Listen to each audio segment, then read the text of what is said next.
Di medan pertempuran, Angkatan Bersenjata Rusia selalu mengandalkan pesawat tak berawak atau UAV seri Lancet untuk menghancurkan musuh. Baru-baru ini di suatu wilayah militer Rusia lagi-lagi menghantam habis kendaraan militer yang dioperasikan Angkatan Bersenjata Ukraina. Videonya ramai beredar di media sosial Telegram pada Kamis 8 Juni 2023. Dalam video tersebut terlihat peralatan militer Iris TSLM Jerman sedang beroperasi.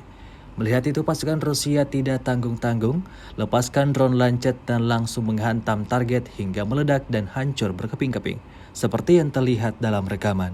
Hingga video ini beredar, beragam komentar dituliskan warganet.